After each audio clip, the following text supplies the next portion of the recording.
Now you can listen to Wine and Dine Radio while shopping at the grocery store or your neighborhood wine merchant. Wine and Dine Radio can be heard using your wireless internet on your cell phone. You're listening to iWineRadio. iWineRadio is a production of Food Tastes Better with Wine on the web at iWineRadio.com. Hey guys, I thank you for listening to iWineRadio, and we are still the only wine channel on iTunes Radio. If you go look under iTunes radio icon and scroll down to News and Talk Directory, and it's listed alphabetically, click on that and the stream comes up immediately. iWineRadio.com, where you can find links to individual guests. And if anyone's interested in advertising or becoming an underwriter or sponsor, please contact us at iWineRadio.com. We really, really appreciate your support.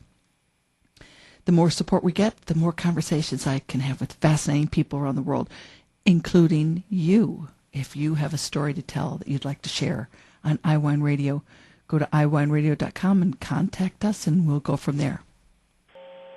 Hi, my name's Rob Deford. I'm the president of Boordy Vineyards. We are Maryland's oldest winery. We've been around since 1945, and we welcome visitors daily. We love making wine in Maryland, and we love to share it with you. If you want to learn more, you can check us out at boordy.com. That's BOORDY.com.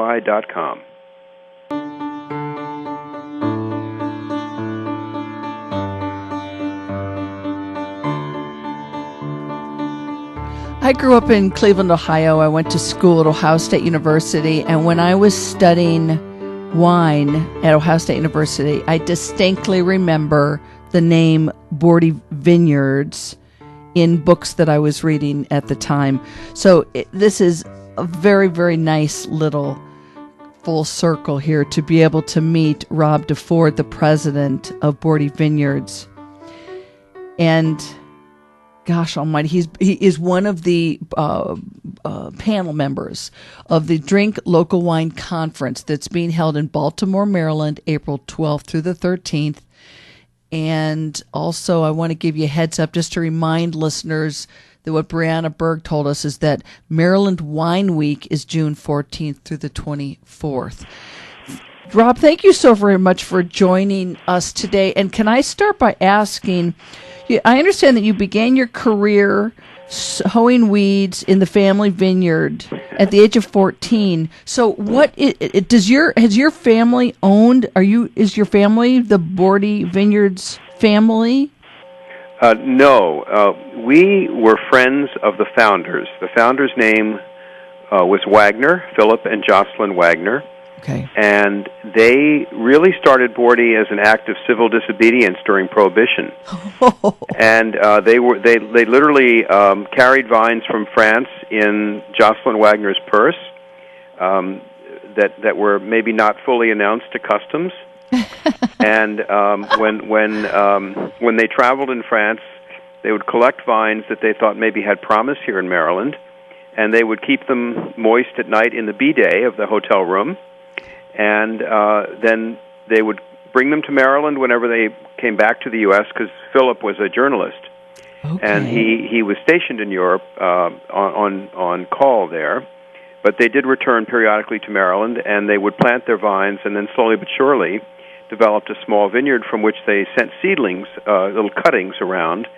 And their claim was they sent them to every state but North Dakota. And I think it just has something to do with perhaps the relatively hostile climate in North Dakota, but I understand there's even a wine industry there now. So the Wagners began that way. Their operation grew, and in the mid-'60s, they began looking to expand beyond their own land, and that's when they enlisted my father, who was their first what Phil Wagner called cooperative grower. Okay.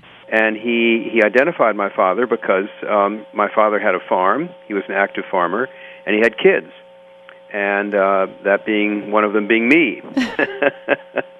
So I got started. I was given a hoe and pointed to the vineyard and began hoeing weeds. So It was an inauspicious beginning, but it was what got me where I am today. And what kind of grape varieties were in your father's vineyard?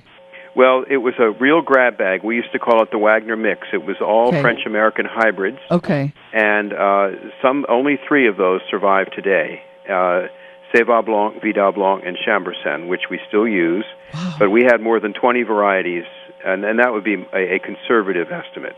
Oh, my gosh. Yeah, very, very experimental, Lynn. In those days you were really in the wilderness, and there was zero research going on. There was no one else making wine in the region, and you have to think Boordy was founded in 1945. It really is one of the first post-prohibition labels in America. I mean, there was not a lot of activity then. Where exactly is Boordy Vineyards located? What city or county? We're in Baltimore County. We're north of the city, about 20 miles. And we are south of the Pennsylvania border, about 20 miles. We're in what's called the Piedmont country. Oh, wow. And it's lovely rolling hills, and its site selection is incredibly important. And we also operate vineyards in what's called Frederick County, which is west of us by about an hour and a half. And we concentrate on whites in Baltimore County because there's a slight maritime influence. Okay. And our reds are grown out in Frederick County. Okay, so could you please list off for us the red and the white wines that are available through Boordy Vineyards? Because I understand, I was looking at the website, and it seems like the wine club is really big. Well, if I could be somewhat concise, because we could probably use the rest of our conversation on this, but we group our wines into 3 series. Okay. The first is called the Landmark series, and those are 100% Maryland grapes. 95% of them estate grown. We have a few growers who we work with, and all of those wines are completely reflective of Maryland's climate and soils. And then the second series is called the Icon series, and they consist of grapes sourced from both within and outside of Maryland. Okay. And the third series is called the Just for Fun wines, which are made from fruits other than grapes. In some cases, spiced wines, things like that. Okay. So we identified some years back that we really were dealing with 3 types of customers. Those who really were interested in local products, those who really wanted the best wine for the money, sort of value wine drinkers who wanted to drink wine on a regular basis, and then thirdly, introductory or party-type wine drinkers. Yeah. And so we really have sort of 3 different approaches, but the segment that you're referring to, the Landmark wines, yes, are where our principal focus has been since 2006. Okay. We began replanting all of our vineyards in 2006, and then in 2009 we began revamping from top to bottom our winemaking procedures, and then in 2012 we began construction on a whole new winery. Wow. And that is the culmination of what we call the Landmark Project. And the first wines made from the new vineyards came out in 2010, and it did coincide with a beautiful year here in Maryland. And those are the wines that we'll be offering at the Drink Local conference. Okay. And if anyone visits our winery, that's what they would be tasting as well. And they're truly delightful, wonderful wines. It's extremely exciting to see the quality that we're capable of here. And I don't mean just Boordy. I mean in Maryland generally. I feel that this is a very interesting region. And it's really what motivates us as winemakers. It's that promise that we think this area holds. Rob, can I ask, if people listening want to purchase wines, and they can't be physically at the Drink Local Wine Conference in Baltimore, April 12th and 13th, can they go on to the Boordy Vineyards website and order, and you can ship? We can ship to states that are friendly to shipping. Okay. It's the receiving states' laws that govern this, Lynn. Okay. And so we have it clearly laid out on our website. I think we deal with about 17 states. Okay. And the way that we would handle it will really depend upon the state of the interested person. Yep, makes sense. It's all fairly clear, though, once you get on the website. So what are you going to be talking about as a panel member at the Drink Local Wine Conference?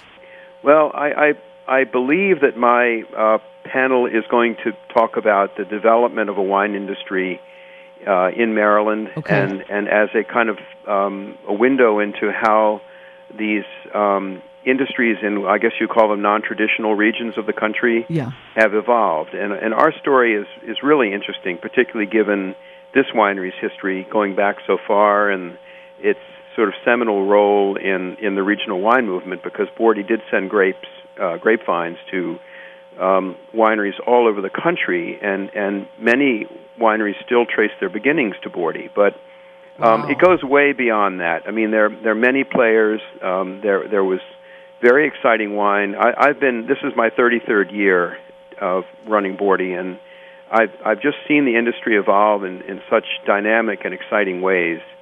And, you know, there's nothing better for you than really good competitors, in my opinion. And I firmly believe that. And it's extremely exciting right now to have wineries in this region making the level of wine that they are. And what's happening is just a far steeper learning curve that's being spurred by a collaborative and, I'll say, competitive behavior. You know, we're working together. We're working to best one another in the sort of way that good old-fashioned capitalism is supposed to work. You know, and there's this updraft in quality right now of wines from Maryland that is extremely exciting. Where did the name Boordy come from? Well, Lynn, Phil Wagner took that to his grave with him, but the best information I have, is that it was when he was stationed in France as a reporter, his 2-year-old son could not pronounce Bordeaux. Oh, wow. But that as I say, is unfounded. But that's a good story. Well, it's the best I have, yeah. So are you a fly fisherman, or... oh, very much so. Is that because I understand you like to fish? I love to fish, and it's mainly because fish live in beautiful places, and if you're going to hunt them, you've got to go there. And so that's kind of the same environment, maybe, that you also forage for wild mushrooms? Indeed. Yeah, I've actually been a mushroom hunter almost all my life, and I've eaten... conservatively over 100 types of mushrooms from different parts of the country. And you're still alive? I am, yeah, and better for it. And who's the cook at home, you or your wife? Equally shared. Okay. And one last question, what kind of music do you play? Well, right now I'm playing old jazz before 1940. If it's after 1940 and it's jazz, I probably won't play it. But I love Django Reinhardt. He's my favorite musician in the world. Oh, my gosh. Well, this has been an incredible pleasure. Rob Deford, thank you so very much for taking the time to join us this week on Wine and Dine. Thank you, Lynn. My pleasure. We will have links up for you to learn more about Boordy Vineyards. You can order wines and the Drink Local Wine Conference that he's participating at, in Baltimore, April 12th and the 13th. Grand Twitter Taste-Off. That's the culmination of the conference. You're listening to Wine and Dine. Now you can listen to Wine and Dine Radio while shopping at the grocery store or your neighborhood wine merchant. Wine and Dine Radio can be heard using your wireless internet on your cell phone. You're listening to iWineRadio. iWineRadio is a production of Food Tastes Better with Wine, on the web at iWineRadio.com. Hey guys, I thank you for listening to iWine Radio, and we are still the only wine channel on iTunes Radio. If you go look under iTunes Radio icon and scroll down to News and Talk Directory, and it's listed alphabetically, click on that and the stream comes up immediately.